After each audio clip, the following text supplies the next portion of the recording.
Attention, you're listening to The Todd Huff Show, America's home for conservative, not bitter talk and education. Be advised, the content of this program has been documented to prevent and even cure liberalism, and listening may cause you to lean to the right.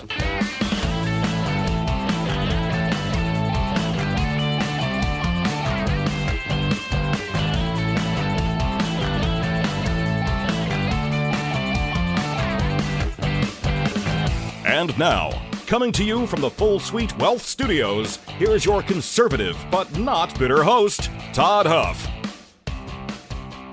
My friends, there is a lot out there vying for your attention, a lot of important things, and it is, there's just a lot to stay on top of today. Fortunately, you've tuned into the right place here, and we'll walk through this with you, but I want to tell you, I want to talk today about, well, maybe many things, but one in particular is what's happening with Iran.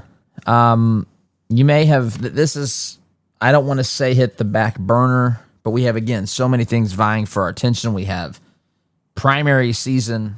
We have, heading into election season. We have redistricting, which we talked about.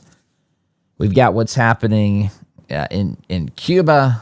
We've got just the fallout of politics all over the place. Just as a tiny, tiny example, the socialist mayor up there in Seattle has created a beef with Starbucks over her comments. And now that the coffee giant might be leaving the city, she's, of course, changed her tune, realizing that whatever you think about Starbucks and their politics, it's a good thing economically for the city of Seattle to have them based there. We've got talks of what's going to happen next concerning election fraud, election integrity. We've got Ilhan Omar and the squad and the left taking over the Democrat Party. We've got a fight for control of the Republican Party. We're in the midst of a cold civil war. There's a lot to stay on top of, but Iran, there's not been a lot of news on Iran here in the past little bit, but Trump is out there giving a warning to Iran that I think we're coming to a head here. I think we're coming to a head. Iran has made some ridiculous proposed deal that Trump said, look, it's not serious. We're down to a couple days or we're going to begin airstrikes again. And I think we'd better be prepared for that. Trump has made it abundantly clear, and he's right on this. I had a conversation with someone about this even last night. The Iranian government getting a nuclear weapon is a hard line we have to draw in the sand. It cannot be allowed to do that. It would change. We think these circumstances are hard now, dealing with, negotiating with Iran. The whole game would change in the blink of an eye if the Iranian regime, these radical lunatics, got a hold of a nuclear weapon. And we may be close to resuming airstrikes on Iran. And who knows? I listen, Trump is the master of this. We've talked a long time. I know I don't want to beat a dead horse here talking about the art of war by Sun Tzu, but Trump's a master of that. This is, the art of the deal. This is Trump doing whatever he can to get an acceptable deal between our country and the Islamic Republic of Iran. So I want to talk about that, and we're going to venture in today probably a lot of different topics, just because I feel like as I've looked at the headlines and I've thought about what's going on, there's just a lot of things that we're at a critical moment, right? We're choosing, or on the verge of choosing, who's going to be involved in making these decisions.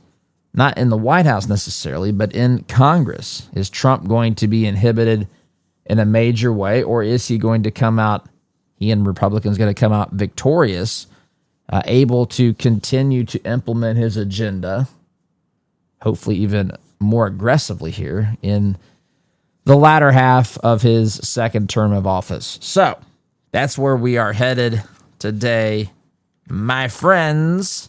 Let's face it, there are a lot of companies out there that don't share your Christian values. The good news is that you don't have to invest in them.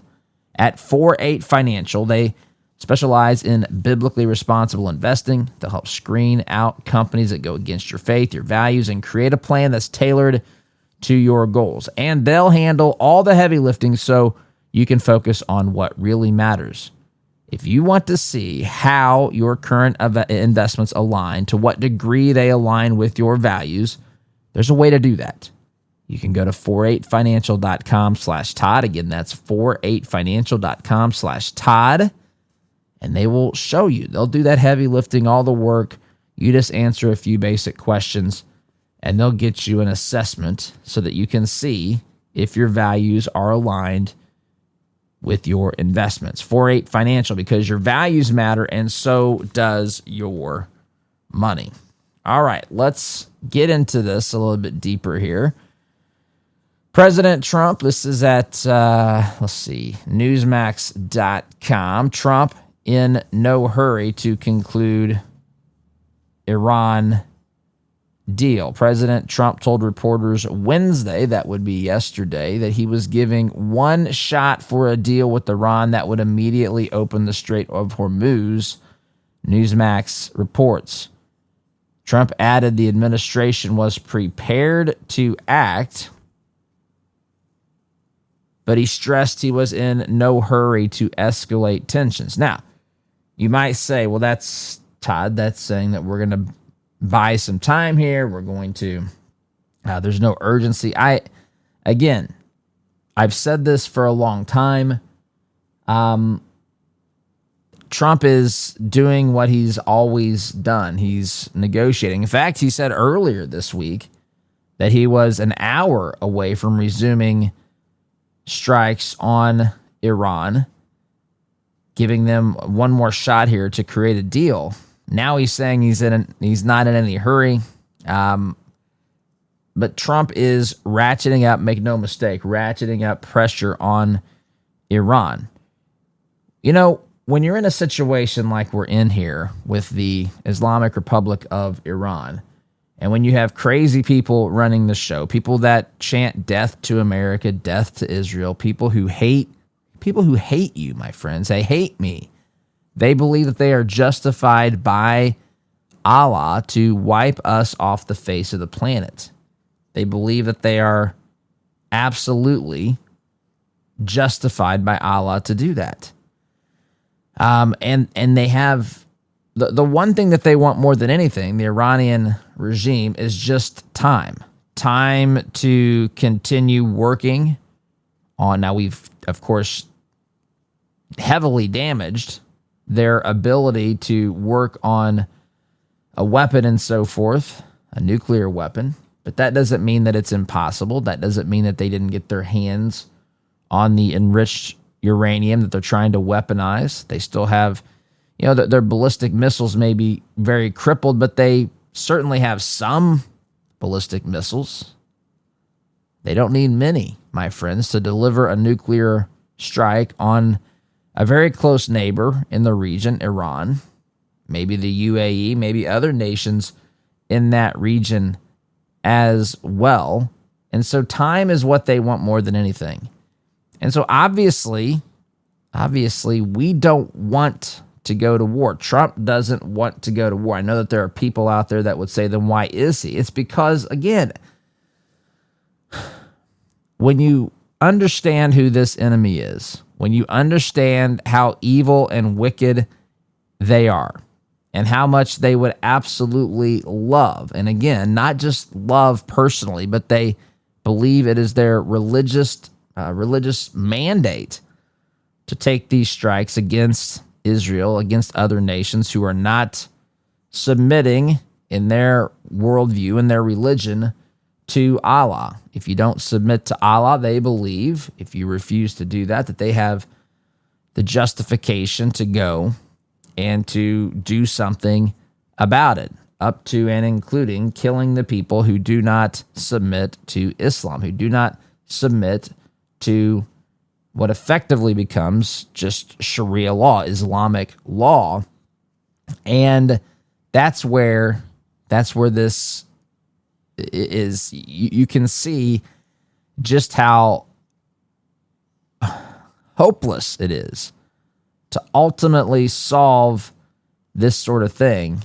And all you can think about is, how do we prevent a worst case scenario? How do we prevent them, the Iranian lunatics, the Islamic Republic of Iran, how do we prevent them from getting a weapon where they can carry out their, well, I would say they're one of their top priorities, and engage in basically regional or global jihad with a weapon that can destroy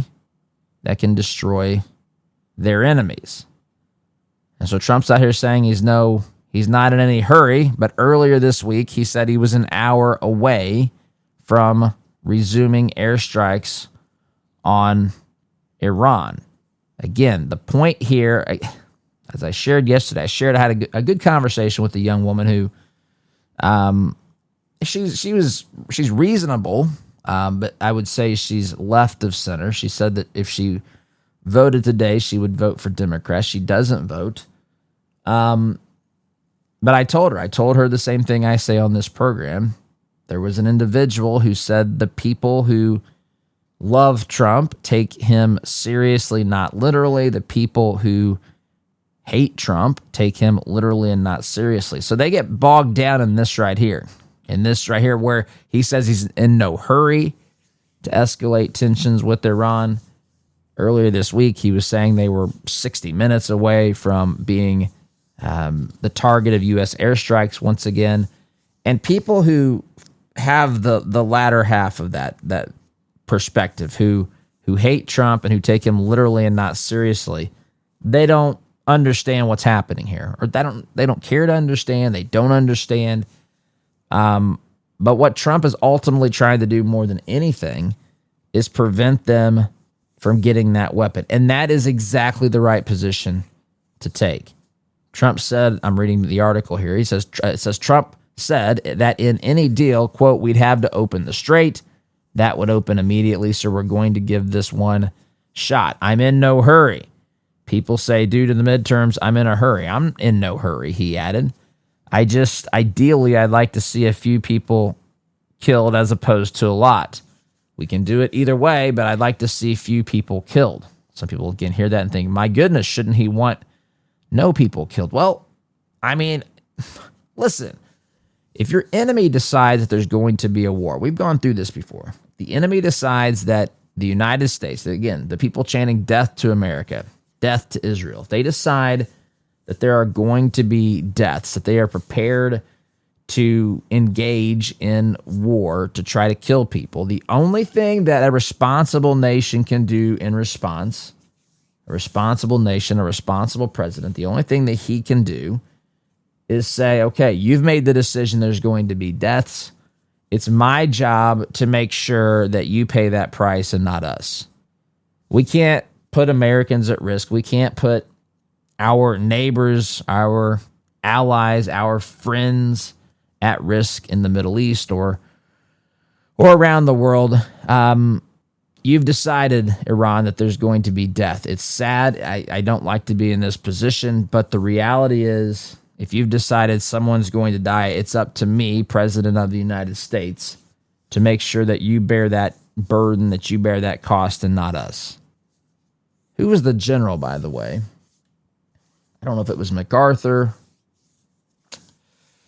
Drawing a blank on who else it could have been. It was a general from probably Patton, maybe. Maybe it was Patton. World War II time frame. He made some comment. I'm going to paraphrase and butcher it, but you'll get the essence of it here. He talked about, dying for your country.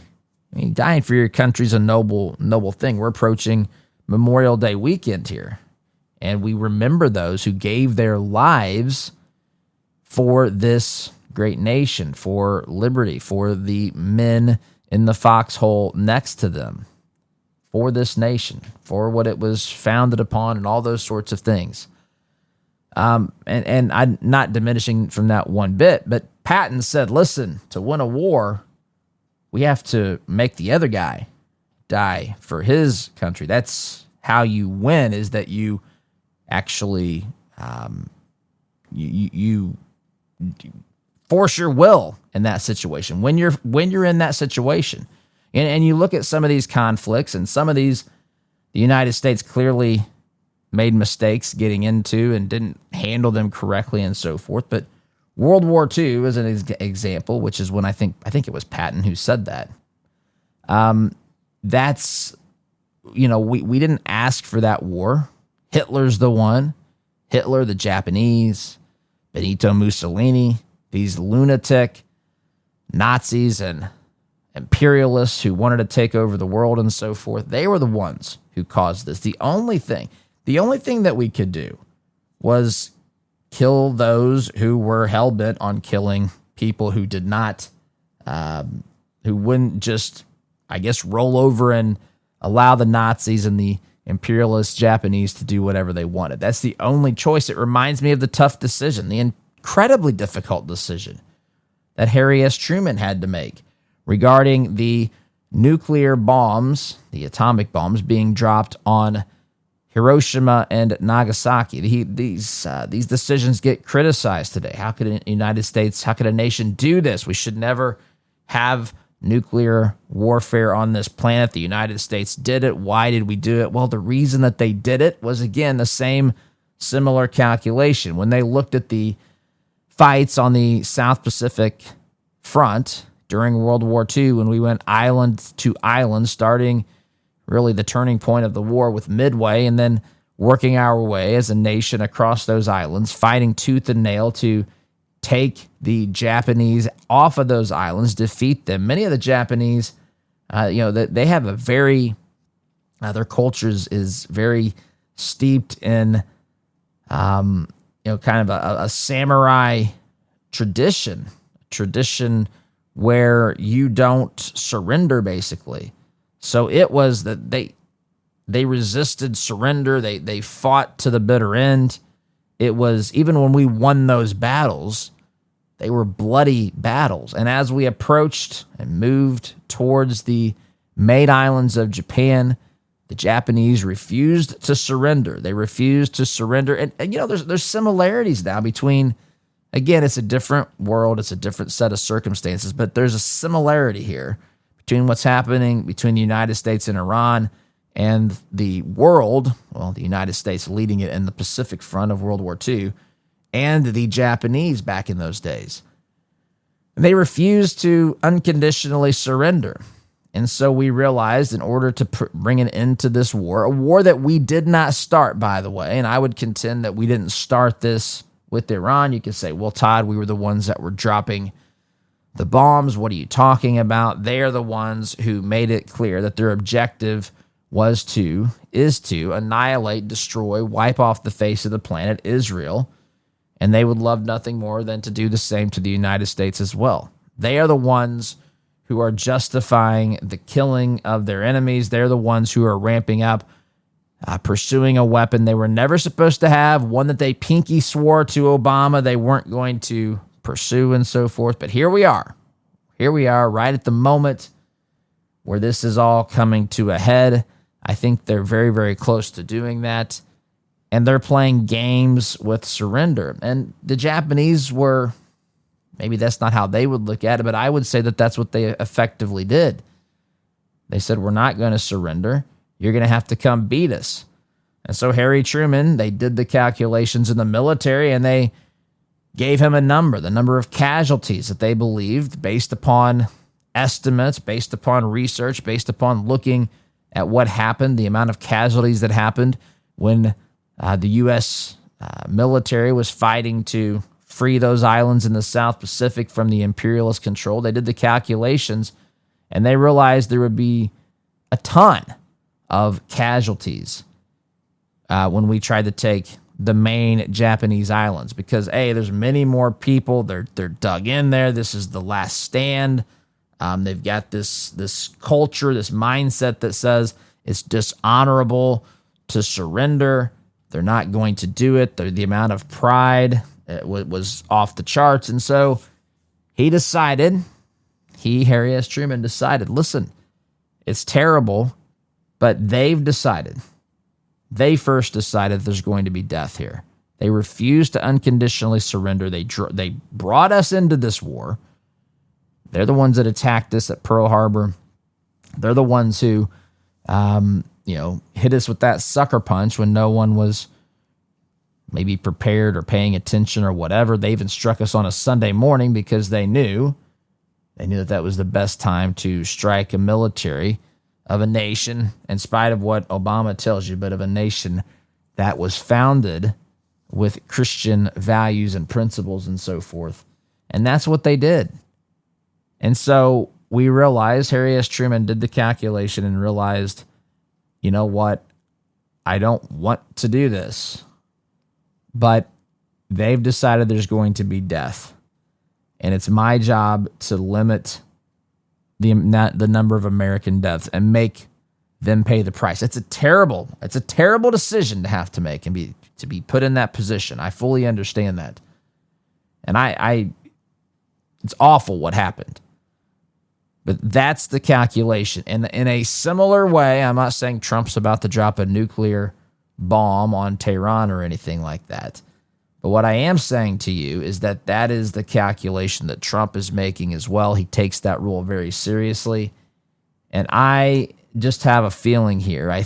It wouldn't surprise me if strikes on Iran resumed here fairly soon. We will see. Time will tell. But it is certainly trending in that direction, my friends. If you're curious about Kratom, just trying to figure out who to trust, I've introduced you to Christopher's Organic Botanicals on this program. They're a family-run company. They offer natural, lab-tested Kratom, not that synthetic garbage that's given Kratom a bad name. Real Kratom is responsibly sourced. It's tested for purity, and that's what Christopher's is all about. They work directly with farmers in Indonesia. They follow the same traditions that have been used for generations. No gimmicks, no shortcuts, just a clean, honest alternative for people looking for a more natural way to support their health. So do your research. Once you decide this is right for you, start with their Kratom Starter Pack. It's a great way to begin. Coupon code Todd Huff saves you 10%. Visit Christopher'sOrganicBotanicals.com. That's Christopher'sOrganicBotanicals.com. Truth, tradition, transparency, and yes, time out for me, my friends. Back in just a minute. Welcome back, my friends. I mentioned this, alluded to this last night. I get into these conversations one-on-one every once in a while. Had a young lady. I was out at a restaurant, and she asked me, well, first of all, she said, what do you do? She'd seen me in there before. We talked. Nice young lady.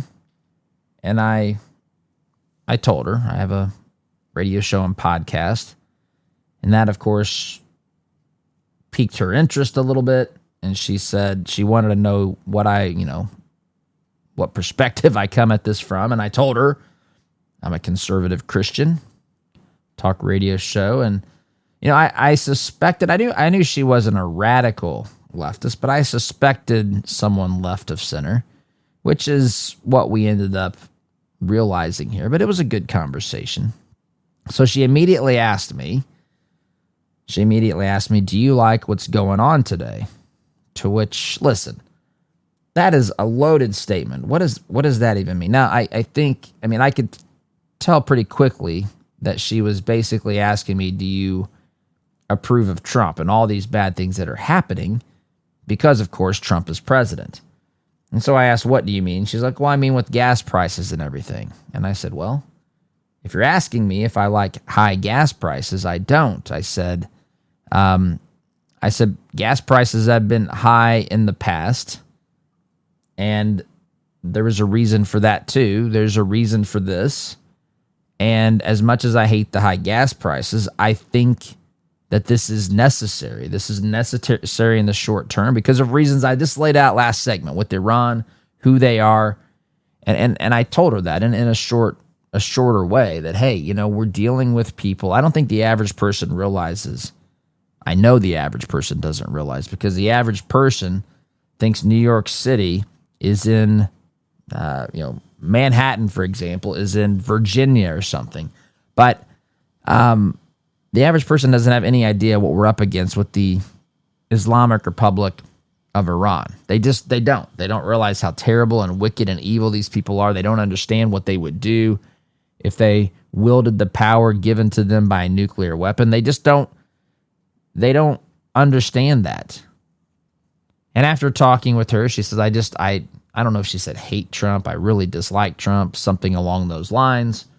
And I said, listen, I'm not here to tell you to love, hate anything. I said, but I can tell you the reasons for these things. I can tell you the reason the gas prices are going up, and it's because of this war in Iran. And it's a war that, we're going to have to face reality here and deal with this. This isn't going away on its own. This has to be dealt with. We have to win this thing. I don't want war either. But what do you do when the other side decides that there's going to be death and that, from their perspective, that death is going to be from people who are largely minding their own business? Israeli citizens, Americans here and around the world. There's sleeper cells here, by the way. You may have seen recently that there were 3 cities that they believe Iranian sleeper cells are potentially preparing to target. One of those is New York City. I think one was Los Angeles, but the third was, I believe, Scottsdale, Arizona, what I saw, which might be a little surprising to some. Anyway, the point is that, we're in a battle. We're in a war, whether or not we're dropping bombs on Iran or not. They are preparing for this. Remember, and that's, it implicates the previous administration. The open borders, people just coming across this, into this nation basically whenever they wanted. We do know that there were some terrorists that were stopped along the southern border.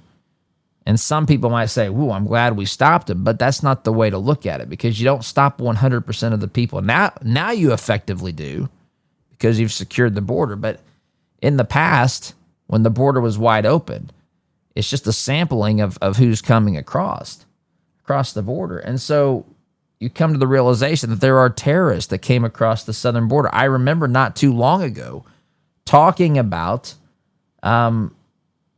intelligence reports that Stinger missiles or something very close to that, shoulder-fired missiles, were smuggled across the U.S. southern border, potentially trying to strike, Trump, Air Force One, maybe commercial aircraft. We don't really know.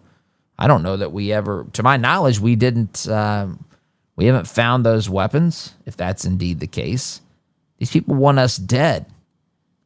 And they want people, anyone who doesn't submit to effectively Sharia law, Islamic law, and have a theocratic state that's under Islamic rule. If you're against that, then you're a legitimate target for them. I never thought this year will mark the 25th year since 9/11. And Al-Qaeda, listen, Al-Qaeda is Sunni based. The Iranian regime is Shia, and there's differences, and I'm not here to go through all that right now. Just in a simple way, what I'm saying is that people in Muslims who have decided, those who believe that they are justified by Allah to target people who do not submit to Islam, whether they're Shia or Sunni, they are prepared. I mean, they've proven it. They've prepared Al-Qaeda, Boko Haram, Hezbollah, all these groups.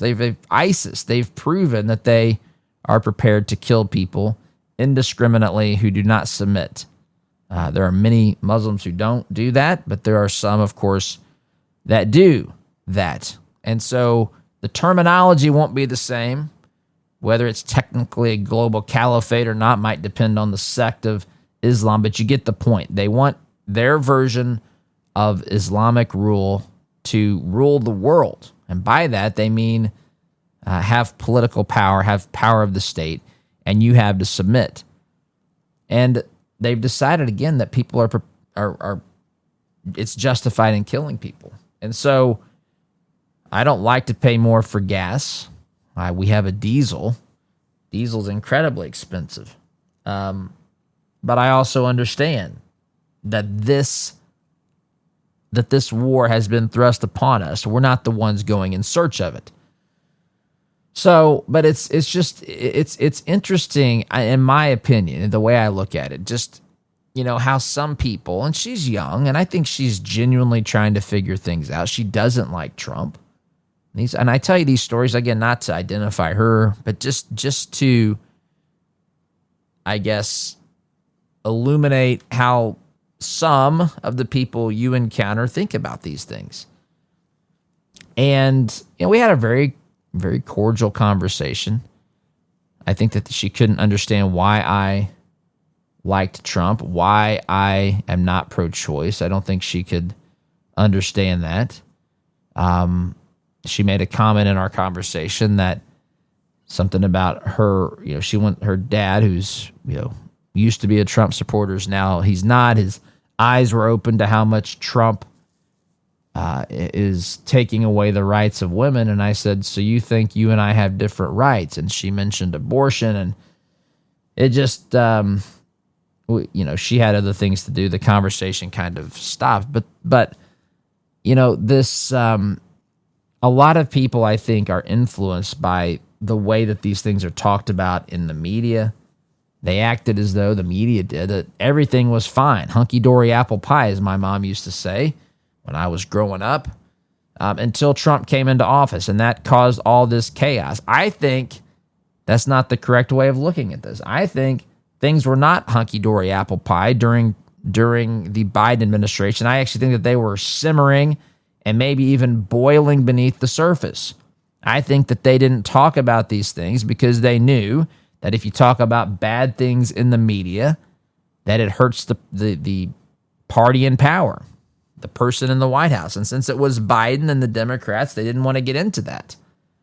But these things have been percolating for some time, and we've ignored them. We've kicked the can down the road. We've kicked the can about open borders down the road, about the threat of Iran down the road. We've kicked all these things. Cuba, all these things. Venezuela, they've all come to a head here in Trump's second term. There's real problems and real evil out there on the world stage. And I think that he's just smoking it out. He's flushing this stuff out when it's threatening to the United States of America and our interest. I've got to take a break here. My friends, you ever wish you had a full team, a whole team to help manage your financial life? That's the beauty of family office services at Full Suite Wealth. Their experienced advisors bring together everything from high-level investment management, private equity, private credit, and option strategies, combined with complex legal needs, all those things customized for you. It's like having a family office just for you, with people who know your story and your goals. If you're serious about planning for the long haul, check out FullSuiteWealth.com. Again, visit FullSuiteWealth.com today. Build your legacy, secure your future. Time out for me, my friends. Back in just a minute.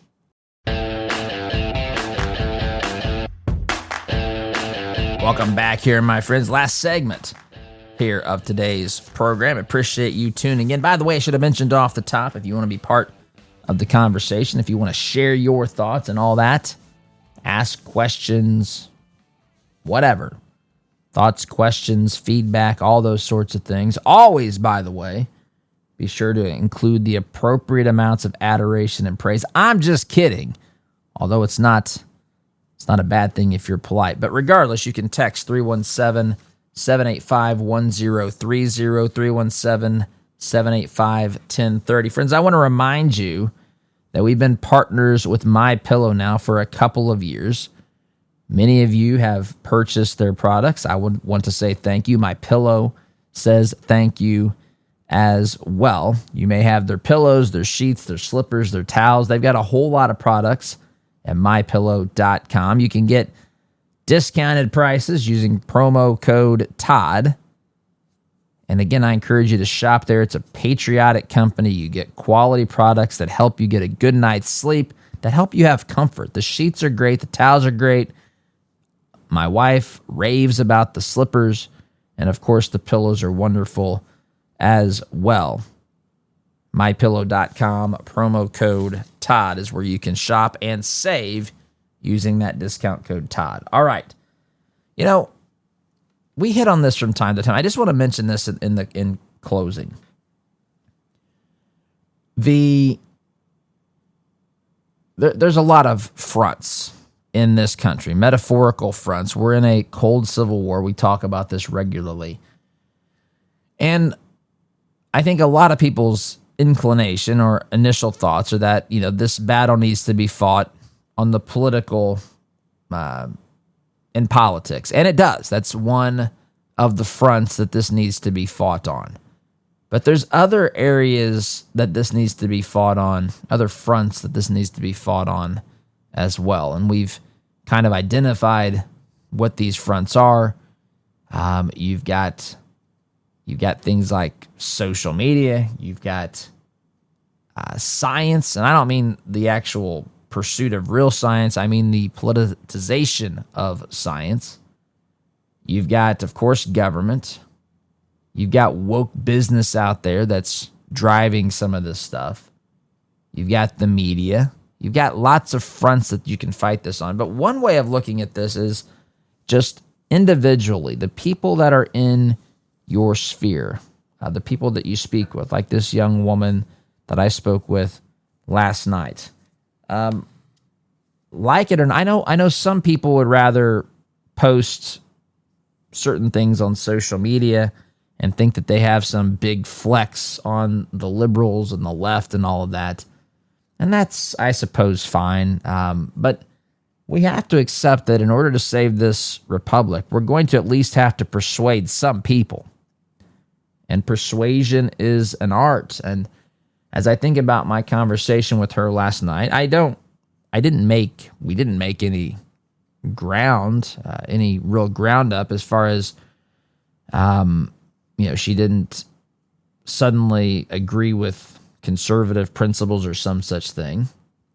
But we had a conversation that, first of all, that connected us as people, which I think is important as well. I think it's easy to dehumanize the other side.